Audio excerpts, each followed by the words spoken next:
Customer का हालात बाजार का सही नहीं है। असर क्या पड़ेगा, बाजार नहीं रहा है तो लास्ट में सेटल गिर जाएगा। और क्या कर सकता है इंसान। अभी तो नहीं बढ़ाएंगे, 10 दिन देखेंगे सिलेंडर का क्या पोजीशन है। 10 दिन के बाद नहीं होगा तो फिर रेट बढ़ाया जाएगा।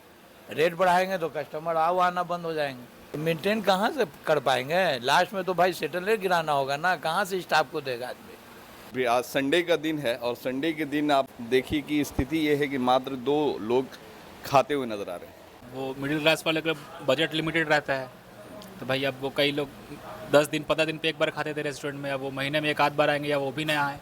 कई लोग यहाँ वर्क कर रहे हैं, अगर ये होटल बंद हो जाएगा तो उनका रोज़गार चला जाएगा। तो सरकार को चाहिए कि जो रेस्टोरेंट जहाँ भी खुला हुआ है सबको कम से कम इजीली अवेलेबल कराए, ताकि उनका जो रोज़गार का जो साधन है, ये जो रेस्टोरेंट, इसके माध्यम से और भी जो लोग जुड़े हुए हैं वेटर के तौर पे, बस उनको बेघर ना होना पड़े। इलेक्शन आता है जब भी, उसके पहले रेट नहीं बढ़ता है, इसलिए कि कंडीशन जो है कि नहीं पैनिक हो जाएगा। उसके बाद उनको जो वोट मिलने वाला रहेगा उस पर असर पड़ता है।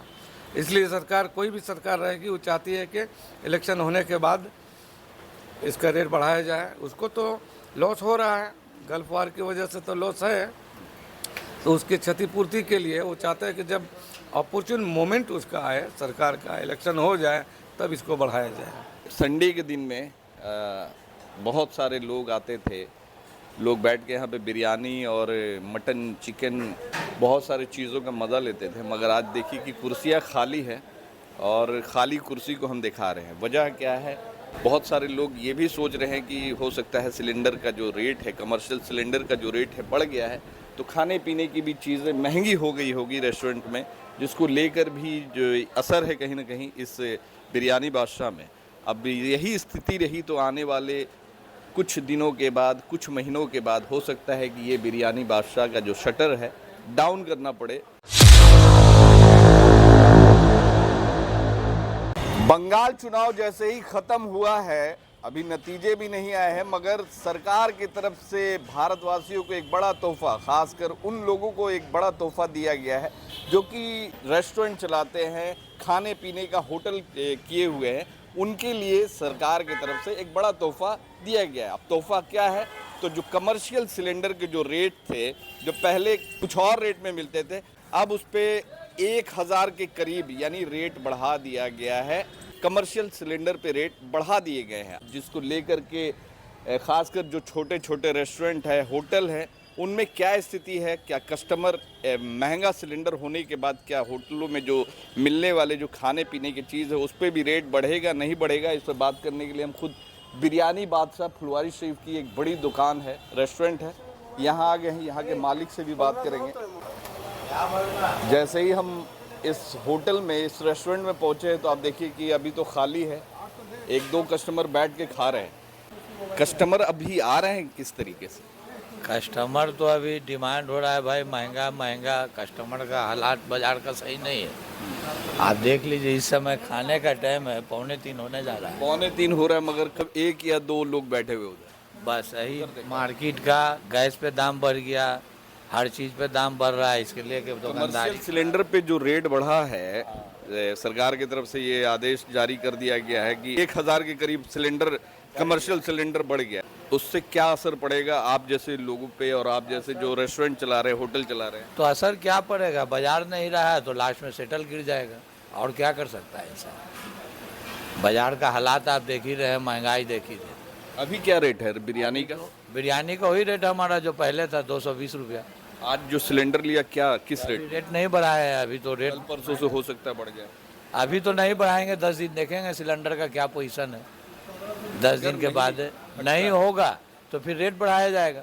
रेट बढ़ाएंगे तो कस्टमर आओ आना बंद हो जाएंगे। जो हालात अभी बड़ा जो होटल चला रहे हैं और मात्र 2 कस्टमर अभी दिखाई दे रहे हैं, तो इसी तरह का अगर सिचुएशन रहा तो कैसे पूरा मेंटेन कर पाएंगे? तो मेंटेन कहाँ से कर पाएंगे, लास्ट में तो भाई सेटल रेट गिराना होगा ना, कहाँ से स्टाफ को देगा आदमी। आप समझ रहे हैं, महंगाई इस कदर है तो स्टाफ को कहाँ से आदमी सैलरी देगा। यहाँ 36 स्टाफ हैं, सभी को सैलरी देना है तो कंपनी कहाँ से देगा। 36 स्टाफ जी, टोटल गार्ड से लगा के सुपर अंदर जितना है, टोटल 36 स्टाफ है। मेस, बावर्ची वगैरह सब टोटल बाबू उसी में। लग रहा है कि कुछ सरकार इसको लेकर पहल करेगी। खासकर आप जैसे लोग? अब आगे है, न्यूज़ तो आ रहा है, अब देखिए क्या होता है, अब क्या इसका रिजल्ट सरकार निकालती है ना। तो जिस तरीके का हम कंडीशन दिखा रहे हैं कि आम दिनों में जहां लोग आज संडे का दिन है और संडे के दिन आप देखिए कि स्थिति ये है कि मात्र 2 लोग खाते हुए नजर आ रहे हैं। बिरयानी खाने आए हैं। हाँ, खाना खाना है। रेट उट बढ़ गया है, कमर्शियल सिलेंडर का रेट बढ़ गया है। हो सकता है आने वाले दिन में रेट भी बढ़ जाएगा बिरयानी पे या फिर जितने भी चीज़ें। तो क्या लगता है, फिर होटल का सहारा छोड़ देंगे आप? क्या कीजिएगा, जब थोड़ा सा रेट तो बढ़ा है, सिलेंडर का भी रेट बढ़ा है, उस हिसाब से तो थोड़ा सा कम ही आना पड़ेगा हिसाब से, क्योंकि और भी तो कुछ देखना है। क्या करना चाहिए ऐसे में, सरकार को क्या पहल करना चाहिए? सरकार को थोड़ा सा डाउन करना चाहिए, रेट उसका थोड़ा कम करना चाहिए, उसी हिसाब से आदमी काम करेगा। मगर क्या करें, अभी सरकार जब एक बार जो डाल दिया है, इतना पैसा हो गया है तो हो गया है, अब घटाने असर तो बहुत पड़ेगा। अभी संडे का दिन है, देखिए पूरा हॉल खाली है, और नहीं तो खचाखच भरी रहती है। डिजर्ट खा रहे हैं? हाँ, खाना वाना हो गया आप लोग का? क्या खाया? बिरयानी? हाँ, बिरयानी का है। अभी तो फिलहाल वही रेट में मिला होगा। हाँ, अभी लगभग तो वही मेन्यू में तो वही रेट था। अच्छा, तो क्या लगता है कि जिस तरीके से सिलेंडर का रेट बढ़ा है, खासकर कमर्शियल सिलेंडर पे जो रेट बढ़ गए हैं, तो आने वाले दिन में खाने पीने की चीज़ का भी रेट बढ़ेगा, तो जो एक इंजॉयमेंट है खासकर मिडिल क्लास के लोग, संडे का दिन हो या हॉलीडे वाला दिन हो, तो अगल बगल जो अपने नियर लोकेलिटी में जा कर के टाइम वेस्ट करते हैं, खाते हैं पीते हैं, तो लग रहा है कि वो एक जो मज़ा जो मिलने वाला था वो आगे मिल पाएगा, महंगाई अगर बढ़ी? बस वही है कि थोड़ा सा सेविंग कहीं और करके यहाँ खर्च करने के लिए आदमी को ऑप्शन ढूंढना पड़ेगा। और वैसे पहले जैसे कई लोग हैं कि वीकली खाते थे, तो फोर्टनाइटली 15 दिन पे खाएंगे, रेगुलर तो बजट पे तो जोर पड़े। तरीके से सीधे 1000 के करीब सिलेंडर का रेट बढ़ गया कमर्शियल सिलेंडर पे, तो उसी हिसाब से बिरयानी का जितने भी खाने पीने की चीज़ तो उसी हिसाब से ही बढ़ेगा। अब 100 रुपये का मिलता है जहाँ, तो हो सकता है कि 150 रुपये।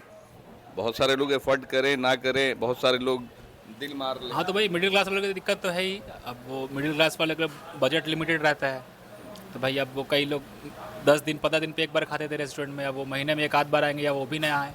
क्या पहल होना चाहिए ऐसे में? सरकार को बस यही चाहिए कि कॉमर्शियल जो भी रेस्टोरेंट हैं उनको इजीली अवेलेबल कराए और कम रेट पे अवेलेबल कराए, ताकि आम जनता जो लोग कभी कभी टाइम अपना गुजारने आता है रेस्टोरेंट में। सबसे बड़ी चीज़ है कि एक जो बड़ा रेस्टोरेंट है, यहाँ कई लोग काम करते हैं, उनके पेट पे भी तो आफत होगा। मैं वही तो बोल रहे हैं कि जैसे यहाँ कई लोग यहाँ वर्क कर रहे हैं, अगर ये होटल बंद हो जाएगा तो उनका रोज़गार चला जाएगा। तो सरकार को चाहिए कि जो रेस्टोरेंट जहाँ भी खुला हुआ है सबको कम से कम इजीली अवेलेबल कराए, ताकि उनका जो रोज़गार का जो साधन है, ये जो रेस्टोरेंट, इसके माध्यम से और भी जो लोग जुड़े हुए हैं वेटर के तौर पे, बस उनको बेघर ना होना पड़े। अच्छा, ये बताइए कि बंगाल में इलेक्शन था, बंगाल के अलावा 4 राज्यों में और भी इलेक्शन था, तो उस वक्त तक के जो है सरकार ने ना सिलेंडर के रेट बढ़ाए ना तेल के रेट बढ़ाए। अब आने वाले वक्त में हो सकता है कि तेल का भी रेट बढ़ेगा, डीजल पेट्रोल का भी। पुरानी पॉलिसी है सरकार की कि इलेक्शन आता है जब भी, उसके पहले रेट नहीं बढ़ता है, इसलिए कि कंडीशन जो है कि नहीं पैनिक हो जाएगा, उसके बाद उनको जो वोट मिलने वाला रहेगा उस पर असर पड़ता है। इसलिए सरकार, कोई भी सरकार रहेगी, वो चाहती है कि इलेक्शन होने के बाद इसका रेट बढ़ाया जाए। उसको तो लॉस हो रहा है, गल्फ वार की वजह से तो लॉस है, तो उसकी क्षतिपूर्ति के लिए वो चाहते हैं कि जब अपॉर्चुन मोमेंट उसका आए, सरकार का इलेक्शन हो जाए, तब इसको बढ़ाया जाए। अच्छा, नहीं लगता जिस तरीके से कमर्शियल सिलेंडर के रेट बढ़े हैं, तो आने वाले वक्त में हो सकता है कि घरेलू सिलेंडर पे भी उसी तरह रेट बढ़ेगा? निश्चित बढ़ेगा। यही है कि 2 दिन 3 दिन पहले ये बढ़ा, 1 हफ्ता बाद भी बढ़ सकता है, लेकिन बढ़ना तय है। अगर सरकार तो उसके लिए पहल कर रही है। बिहार सरकार ने ऐलान कर दिया है कि अब राशन जो दुकान है वहाँ अब कोयला मिलेगा, तो अब कोयला लोग लेंगे। अब देखिए किस तरह से वो लोग मैनेज करते हैं, सरकार का काम है। पब्लिक का तो है कि अपने बजट के हिसाब से चलती है। अगर मान के चलिए जो अभी 1000 समथिंग में सिलेंडर मिल रहा है, आने वाले वक्त में अगर 2000 रुपये सिलेंडर हो जाता है, तो कितने प्रतिशत खासकर गरीब तबके के लोग, मिडिल क्लास के लोग सिलेंडर ले पाएंगे? ऐसे हालात में तो उन्हें कोयला से ही काम चलाना पड़ेगा। जी, बहुत ज़्यादा मुश्किल हो जाएगा उन लोगों के लिए। जो बजट गड़बड़ा जाएगा और वो सही है कि जैसे यूपी के कुछ देहाती क्षेत्र में लोग कोयला और लकड़ी का इस्तेमाल करना शुरू कर दिया उन लोगों ने। हाँ, तो यहाँ भी हो जाएगा सब। आपको अगर जरूरत पड़ेगी तो आप जलाएंगे कोयला? हमने तो अभी इंडक्शन ले लिया, बिजली। हाँ, तो फिर वही है कि इधर मैनेज करेंगे तो जो यूज़ करेंगे फिर उसकी खपत बढ़ती चली जाएगी, उसकी स्कार्सिटी हो जाएगी। फिर क्या होना चाहिए सरकार को इस पे आम लोगों की जो सहूलियत के लिए क्या करना चाहिए जिससे एक बर्डन ना पड़े? सरकार को सबसे पहले है कि बाज़ार में पैसा पैदा करने के लिए कुछ इंडस्ट्री लगाए, कुछ रोज़गार पैदा करें ताकि लोगों के हाथ में पैसा आए तो कुछ कम बोझ पड़ेगा उन लोगों पर। ये चीज़ जो है कि खास करके बिहार में, पूरे हिंदुस्तान की बात बता रहे हैं, बिहार में तो ज़्यादा ही है, कोई उद्योग नहीं है, कोई रोज़गार के लिए कुछ उस तरह का कुछ साधन नहीं है। तो आप मानते हैं कि कोई साधन नहीं है? जी जी तो लोग बाहर क्यों जाते हैं कमाने के लिए? गुजरात या फिर मुंबई या फिर कई लोग महाराष्ट्र, हर जगह तो बिहारी लोग ही तो है जो बाहर जाके कमाने के लिए मजबूर है। अगर यहाँ साधन होता, इंडस्ट्री होता तो लोग यहाँ रहते। आज कहीं भी चले जाइए आप, मुंबई में हम रहे हैं तो वहाँ कोई भी सब्ज़ी बेचने वाला है तो कहा भाई भोजपुरी बोल रहा है, तो कहा भाई भोजपुर ज़िला का है, तो कोई गोपालगंज का है, कोई सबसे ज़्यादा आप देखिए सीमांचल एरिया के लोग सबसे ज़्यादा विवश है उधर बाहर जाने के लिए। गुजरात चले जाइए, सब आपको सुपौल सहरसा का लोग ही ज़्यादातर लोग मिलेगा। तो बिहार के लोग हर जगह है क्योंकि उनको यहाँ जीविकोपार्जन के लिए कोई साधन नहीं है। मगर बिहारियों और यूपी वाले लोग के साथ, खास के महाराष्ट्र, मध्य प्रदेश, केरल साइड की बात करें तो वहाँ जिस तरीके से बर्ताव किया जाता है तो बिहारी और यूपी का होना एक लगता है गुनाह सा हो। हाँ होता ही है। तो ये चीज़ सौतेला हाँ, व्यवहार। व्यवहार तो सौतेला होता ही है। बिहार में दोनों चीज़ है, टैलेंट भी बहुत ज़्यादा है, IAS IPS भी लोग बनता है जो बिहार का ज़्यादा लोग होता है, और ये नीचे तबके के जो लोग होते हैं जो काम करने वाले होते हैं वो भी बिहार के ही होते हैं। लेकिन बस वही है कि आपको इस बेसिस पे, रीजन के बेस पे कि हाँ बिहारी यूपी वाला है तो ये बेकार है, ऐसा नहीं होना चाहिए। दूसरे राज्य वाले का भी उनसे ही, हमारे बिहार वाले लोग के ही बदौलत उनका जो चल रहा है सिस्टम, चाहे ऑटो रिक्शा चलाने वाला हो या फिर सब्जी बेचने या कोई भी इंडस्ट्री में लोग काम कर रहे हैं तो बिहार के लोग हैं, तो उनका योगदान भी तो है ना इम्पोर्टेंट। अगर वो नहीं जाएंगे तो उनका भी इंडस्ट्री या उस पर तो वो अफेक्ट आएगा ही। इलेक्शन से पहले फ्री की रेवड़ी बांटी जाती है, खासकर बिहार चुनाव जब था, बिहार में जो उस समय सत्ता में सरकार थी, खासकर कई पार्टियों ने फ्री का रेवड़ी बांटा। नीतीश कुमार जी ने लगभग करोड़ों महिलाओं के खाते में 10-10 हज़ार रुपया दिया। अब उसके बाद जो स्थिति है बिहार की, वो भी आप देख सकते हैं कि क्या स्थिति है। लगभग 10 साल पुराना ये रेस्टोरेंट है बिरयानी बादशाह। संडे के दिन में बहुत सारे लोग आते थे, लोग बैठ के यहाँ पे बिरयानी और मटन, चिकन, बहुत सारी चीज़ों का मज़ा लेते थे। मगर आज देखिए कि कुर्सियाँ खाली है और खाली कुर्सी को हम दिखा रहे हैं। वजह क्या है? बहुत सारे लोग ये भी सोच रहे हैं कि हो सकता है सिलेंडर का जो रेट है, कमर्शियल सिलेंडर का जो रेट है बढ़ गया है, तो खाने पीने की भी चीज़ें महंगी हो गई होगी रेस्टोरेंट में, जिसको लेकर भी जो असर है कहीं ना कहीं इस बिरयानी बादशाह में। अब यही स्थिति रही तो आने वाले कुछ दिनों के बाद, कुछ महीनों के बाद हो सकता है कि ये बिरयानी बादशाह का जो शटर है डाउन करना पड़े और फिर से वही स्थिति जो एक उत्पन्न होगी, जो बिहार में जो एक बेरोज़गारी का जो आलम पहले से है, एक और बढ़ोतरी उसमें देखा जाएगा। तो सरकार को इस पे पहल करना चाहिए, ख़ास कर ऐसे लोगों के लिए जो इससे रोज़ी रोटी कमा रहे हैं। अकेले इनकी सिर्फ रोज़ी रोटी नहीं है, इनके साथ जुड़े हुए जितने भी वेटर हैं, काम करने वाले लोग हैं, सबका जो है पेट यही होटल है, यही रेस्टोरेंट है और इसी की वजह से ये लोग जिंदा हैं, इसी की वजह से इनकी ज़िंदगी चल रही है। अब आने वाले वक्त में हो सकता है कि इनकी ज़िंदगी में एक बड़ा बदलाव देखा जाएगा।